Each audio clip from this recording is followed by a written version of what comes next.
নমস্কার বন্ধুরা, আশা করি আপনারা সবাই ভালো আছেন। আমরা সবাই ভালো আছি। তো বন্ধুরা দেখতেই পাচ্ছেন আজকে নিয়ে এসেছি কতগুলো মটর। তো এই মটর দিয়ে কিন্তু ভেন্ডির ঘুগনি তৈরি করব। তো চলুন সঙ্গে থাকুন।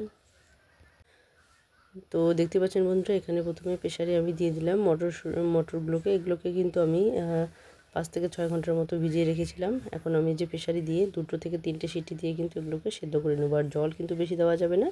তো জল দেখতে পাচ্ছেন এখানে যে মটরগুলো দিয়েছি তার থেকে কিন্তু 1 আঙ্গুল পরিমাণ জল একটু উপরে আছে। তো বন্ধুরা দেখুন, এখন আমি নামিয়ে নিয়েছি। আর মটরটা কিন্তু পুরোপুরি সেদ্ধ হয়ে গেছে, আর খোসাও কিন্তু বেরোয়নি। তো এগুলো কিন্তু অনেক সময় দেখা যায় বেশি করে সেদ্ধ করলে কিন্তু খোসা বেরিয়ে আসে। তো এটা কিন্তু 2 বা 3টে সিটি দিলেই কিন্তু হয়ে যায়, যদি কম পরিমাণ থাকে। আর বেশি পরিমাণ থাকলে কিন্তু 2টো সিটি দিলেই হয়ে যায়। তো বন্ধুরা দেখুন, এখানে কড়াই বসিয়ে দিয়েছি। আর কড়াইয়ে দিয়েছি বেশ পরিমাণ তেল। এখানে কয়েকটা কাঁচা লঙ্কা, শুকনো লঙ্কা, আর এখানে দিয়ে দিলাম 5 ফোড়ন। এখন একটু নাড়াচাড়া করে এটাকে ভেজে নেব। ভেজে নেওয়ার পর যে মটরগুলো আমি সিদ্ধ করে নিয়েছিলাম সেগুলো দিয়ে এখানে নেড়েচেড়ে ভেজে নিতে হবে। তার আগে আমি এখানে দিয়ে দিচ্ছি পেঁয়াজ। তো এখানে 2টো পেঁয়াজ কিন্তু আমি নিয়েছি বড় সাইজের। তো আর পেঁয়াজগুলোকে কিন্তু একটু বড় বড় টুকরো করে কেটে নিয়েছি। তো দেখতে পাচ্ছেন এখন একটু নেড়েচেড়ে ভেজে নেব পেঁয়াজগুলোকে। তো পেঁয়াজগুলোকে কিন্তু ভালো করে একটুখানি ভেজে নিতে হবে। তো দেখতে পাচ্ছেন বন্ধুরা, এখানে পেঁয়াজগুলো কিন্তু ভাজা হয়ে গেছে। এখন আমি এখানে দিয়ে দেবো কেটে রাখা আলু। তো এখানে আমি 2টো আলু নিয়েছি। তো বন্ধুরা দেখতে পাচ্ছেন এখানে মিডিয়াম সাইজের 2টো আলু কিন্তু বরফি করে কেটে নিয়েছি। এখন আলু আর পেঁয়াজ একটুখানি নেড়েচেড়ে ভেজে নিতে হবে। এরপর এক এক করে সমস্ত উপকরণগুলো আমি দেবো। তো দেখুন, এখন এখানে আমি দিয়ে দিচ্ছি একটা টমেটোটাকেও কিন্তু একটু বড় সাইজ ছিল, সেটাকেও আমি বরফি করে কেটে নিয়েছি। তো দেখতে পাচ্ছেন এখানে আলু আর টমেটোগুলো কিন্তু দিয়ে দিয়েছি। এখন নেড়েচেড়ে একটুখানি আরও একটু ভেজে নেব। তো বন্ধুরা দেখতে পাচ্ছেন এখানে টমেটোগুলো ভাজা হওয়ার পর কিন্তু আমি দিয়ে দিলাম মটরগুলো। আর মটরগুলো কিন্তু পুরোপুরি সেদ্ধ, সেটা আপনারা দেখতে পেয়েছিলেন। তো এখন মটর, আলু আর টমেটো দিয়ে ভালো করে একটু নেড়েচেড়ে ভেজে নিতে হবে। এখন আমি এখানে দিয়ে দিলাম স্বাদমতো লবণ।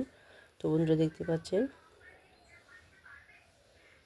এই যে এখানে দিয়ে দিচ্ছি স্বাদমতো লবণ। আর এই লবণটা কিন্তু আপনাদের উপরে নির্ভর করবে। যদি আপনারা একটু রসালো রাখতে চান তো সেই আন্দাজ মতো লবণটা দেবেন, আর যদি একটু শুকনো করতে চান তো সেই আন্দাজ মতো লবণটা দেবেন। তো এখানে আমি কিন্তু আজকে একটু শুকনো শুকনো টাইপের করব। তো এটা কিন্তু বিকেলে কিংবা সকালে যখনই কিনা খেতে চান আপনারা তখনই খেতে পারবেন। যদি সকালে রান্না করতে চান তাহলে কিন্তু আপনাদেরকে রাতেই ভিজিয়ে রাখতে হবে।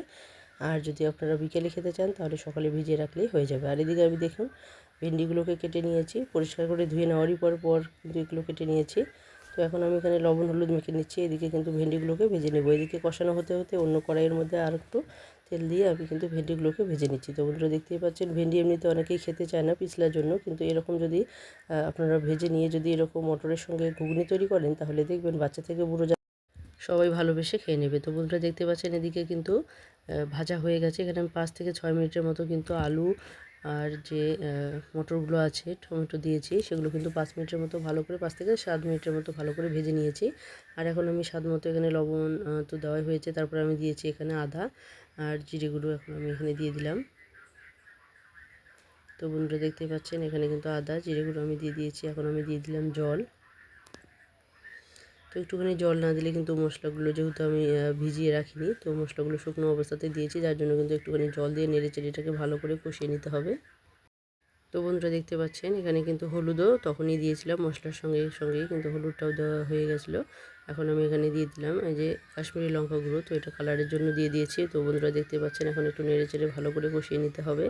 আর অন্যদিকে কিন্তু ভেন্ডিগুলো ভেজে নিচ্ছে। তো দেখতে পাচ্ছেন বন্ধুরা ভেন্ডিগুলোকে কিন্তু অবশ্যই ভেজে নিতে হবে, তা না হলে কিন্তু ভেন্ডিগুলোর পিছলে ভাবটা কিন্তু যাবে না। তো দেখতেই পাচ্ছেন বন্ধুরা এদিকে কিন্তু ভাজা প্রায় হয়ে এসেছে, আর এদিকে কিন্তু কষানোটাও মোটামুটি হয়ে এসেছে। দেখতেই পাচ্ছেন এখানে যে জল দিয়েছিলাম সেই জলটাও কিন্তু শুকিয়ে এসেছে।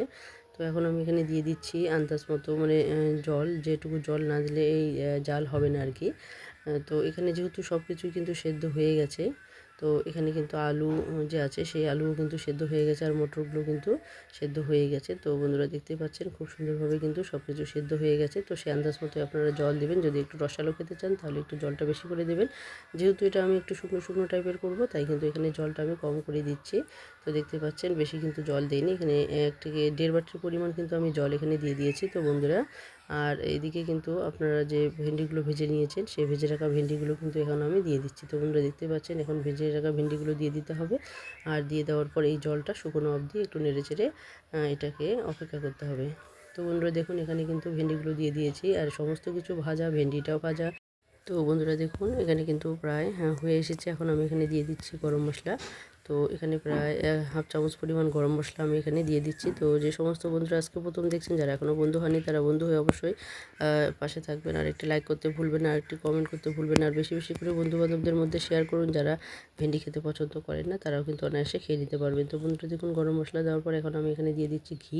তো এখানে 1 চামচ পরিমাণ ঘি দিয়ে দিচ্ছি, আর ঘি দেওয়ার পর একটু নেড়েচেড়ে কিন্তু আমি এটাকে নামিয়ে নেব। তো আমার এই রেসিপিটি কেমন লাগলো অবশ্যই কমেন্টে জানাতে ভুলবেন না। আর পুরনো বন্ধু এবং নতুন বন্ধু যারা শুরু থেকে শেষ অবধি সঙ্গে আছেন, সবাইকে অসংখ্য অসংখ্য ধন্যবাদ এবং সবার প্রতি রইল অনেক অনেক ভালোবাসা।